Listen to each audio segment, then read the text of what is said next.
자, 윤석열 전 검찰총장의 대권 도전이 가시화되면서 많은 주목을 받는 부분이요. 윤 전 총장이 과연 누구와 손을 잡을 것인가? 바로 이 부분입니다. 윤 전 총장의 대권 도전에 필수적으로 따라오는 수식어구죠. 바로 별의 순간입니다. 이 말을 처음으로 했던 인물이 바로 김종인 전 비대위원장인데요. 최근에는요, 윤 전 총장에 대해서 어떻게 말을 하고 있는지, 과거와 어떻게 달라졌는지 다시 한번 들어보시죠. 인간이 살아가는 과정에 별의 순간은 한 번밖에 안 와요. 별의 순간이 지금 저 보일 거예요, 아마. 저 사람의 얘기로는 걸 보면은 단순한 검사만 하는 검사가 아니에요. 난 처음부터 내가 그랬어요. 저 사람이 대단히 정보감각이 많은 사람이라고. 내가 윤석열 총장하고 관계를 가지려고 노력하는 사람도 아니야. 내가 윤석열이한테 삐져가지고서 어쩌다. 나는 그래서 나가서 우리나라 이 언론인들이 좀 한심하다고 생각해요.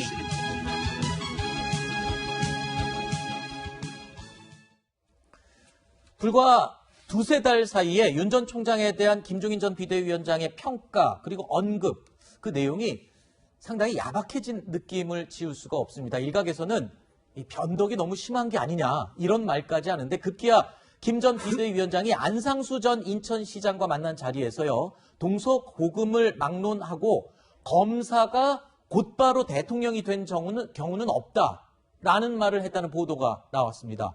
평생 검사로 일했던 윤 전 총장을 안 떠올릴 수가 없는 말이라고 할 수 있는데 자, 이 발언이 화제가 되자 김 전 위원장은요. 윤석열 전 총장을 두고 한 말은 아니었다라면서 한 발 빼는 듯한 그런 이야기를 했습니다. 그러면서 사적인 대화를 언론에 공개한 안상수 전 시장에 대해서 아주 불쾌감을 나타내기도 했습니다.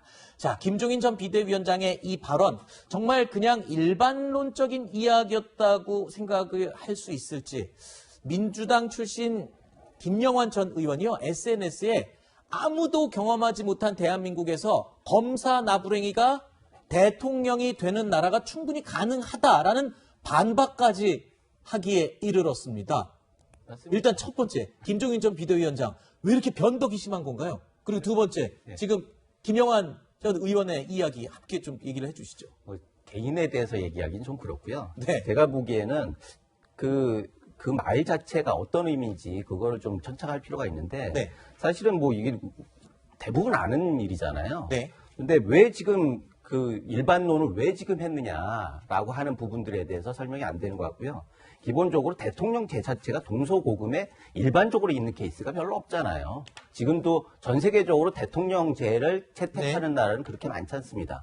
그리고 옛날에는 다 군주제였고 그래서 이게 일반론이라고 할 수 있을 정도로 샘플이 많은 경우가 아니기 때문에 일반론이라고 하는 건 약간 약간 미루면서 이렇게 가는 거 아닌가 그렇게 생각이 드는데 우리나라가 지금 처음 겪는 일이 너무나 많잖아요. 네. 경험해보지 못한 일들이 매일매일 신문에서 나타나고 있는데 과연 그렇게 그 일반론으로 얘기하고 한 적이 없었다라고 하는 게 과연 상처를 받을 것인가라고 하는 부분들에 대해서는 좀 의구심이 듭니다. 우리가 또는 이 시청자 여러분께서 김종인 전 비대위원장의 최근 발언들을 떠올려 보면서요. 이런 생각을 할 수 있을 것 같습니다. 김종인 전 비대위원장이 마음속으로 정말 원하는 거는 뭘까?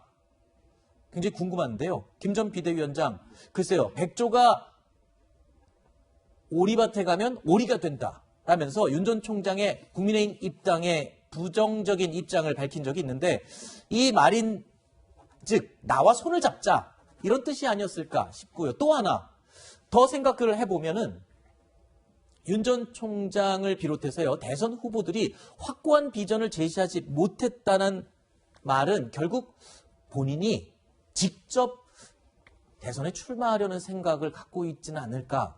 이런 생각까지 해서 김종인 전 비대위원장의 속마음은 어떨지 저희가 한번 짐작을 해본 겁니다. 물론 이건 저희가 한번 생각을 해본 걸로 김종인 전 비대위원장의 진짜 마음을 어떤지는 알 수가 없겠죠. 자, 하지만 지난 2017년도에는요. 실제로 대선에 출마 선언을 했었습니다.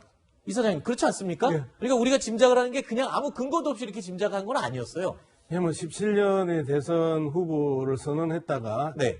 그 열흘도 채 시간이 못 가고 이제 접었고 그때 네. 뭐 홍석현 그다음에 또 한 분이 계셨죠. 정운찬 전 서울대 총장하고 또 단일화 하냐 마냐 이런 이제 논란이 있었잖아요. 근데 이제 뭐 미국의 바이든 대통령하고 그 나이를 비교하면 김종인 전 비대위원장이 못할 이유는 없는데 네. 실질적으로 이제 이 과정에 있어서 윤석열 그 전 총장에 대해서 이야기했던 부분들 이 부분에서 우리가 좀 진지하게 살펴봐야 될 필요가 있어요. 김종인 전 비대위원장이나 윤여준 전 그 보건복지부 장관 이분들은 그 보수 진보 할 것 없이 큰 정치를 하고자 하면 웬만하면 가가지고 상의를 하는 대표적인 두 이 정객들이거든요. 그런 측면에서 보면 윤석열 전 총장이 안 찾아왔단 말이에요. 계속해서 찾아오라고 몇 건 사인을 보냈잖아요. 5월 중순에 출마할 것이라고 이야기도 했고 그때까지 별의 순간이 그 유효했는데 5월 달까지 안 찾아왔단 말이에요. 그러면서 별의 순간이 이제 무효화되기 시작하는 과정이다. 그리고 이제 이분이 이야기하셨던 그 삐져가지고 뭐 어쨌다고 하는 한심한 언론인들이라고 표현했는데 제가 참 한심한 언론인인 것 같아요. 지금 저렇게 말씀을 하시면. 근데 그 심정적으로 삐졌다라는 부분들이 우리가 그 말의 짧은 기간 동안의 말의 변화들을 보면서 아 많이 삐졌구나. 안 찾아가는구나. 그리고 제3지대를 김종인 그다음에 윤여준 두 그 정객들이 이야기를 했는데 제3지대가 사실상 무산되고 있으면서 새로운 정치판의 변동과 변화에 있어서의 기대가 허물어지면서 오는 실망감들이 그 저렇게 표출됐는데 이제 삐졌다는 표현 자체가 어른들한테 대한 부적절한 표현이고 실망감이 그 폭발하고 분출하기 시작한다. 제3지대라는 그 이 정치 영역의 그 새로운 탄생에 대해서 무산된 부분에 대한 네. 그 실망감 이렇게 이제 분석하면 될 수. 알겠습니다. 예.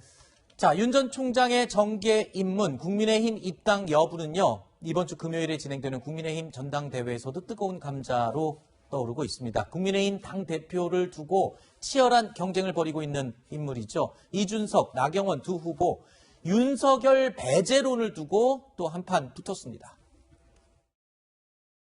그리고 이준석 후보께서는 이 윤석열 배제론에 대한 김종인 위원장의 입장에 대해서 본인은 어떤 입장인지를 명확히 밝혀야 될 것입니다.